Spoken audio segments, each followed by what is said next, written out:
In today's local and national news, we look at a year of events planned for Pattaya after the relaxation of COVID controls, the sentencing of 26 people involving current cabinet ministers, vaccines being used around the country as of Monday, and an exasperated husband who grasped his bank-robbing wife up at the speed of light.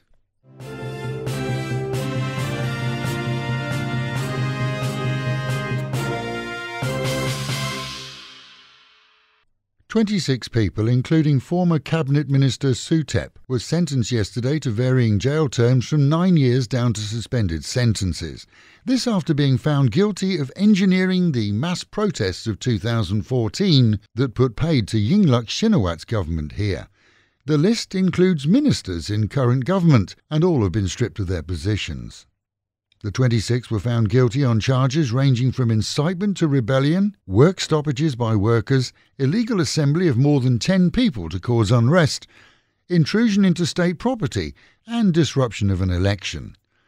The court, according to PBS, dismissed terrorism and insurrection charges on the grounds that the protests never did resort to violence. 6 of them were granted bail pending appeal, and the balance will see their bail applications reviewed today. The government on Wednesday reported 93 new COVID cases, 71 local infections and 22 in quarantine on arrival. This on the same day that a WHO official, who'd recently visited China for a few days, made the wild claim that COVID may have originated from Thailand, not Wuhan.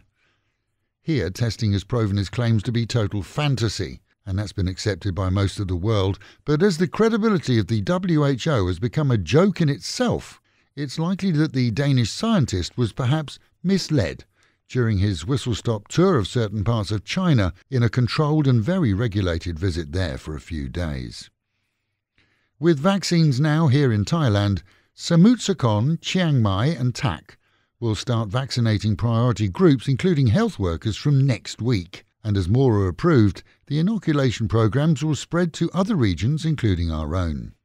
Universal Studios, along with other retailers, have agreed to give funds to Burmese workers employed here in Thailand and receiving way under minimum wage. In total, some 3.5 million baht was said to be due to the sweatshop labourers, with goods made there for a pittance. They were then retailed at a massive markup, whilst the workers claimed that their wages saw them hardly able to make ends meet.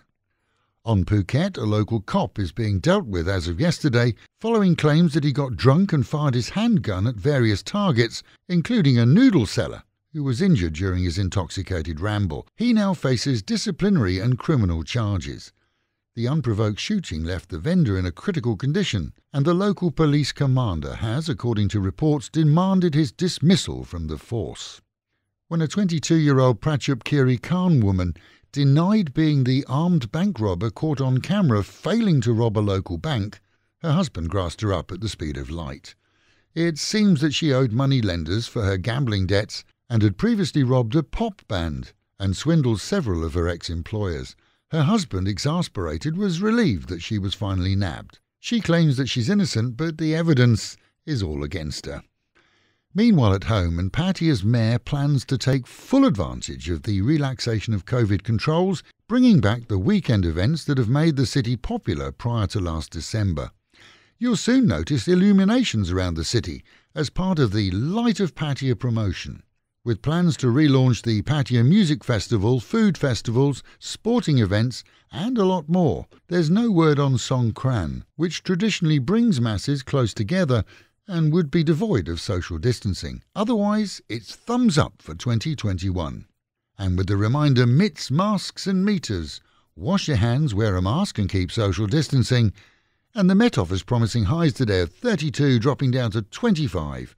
A cloudy but humid day with high smog levels. Local and national news today from Fabulous 103 FM and Fabulous Pattaya Media Group.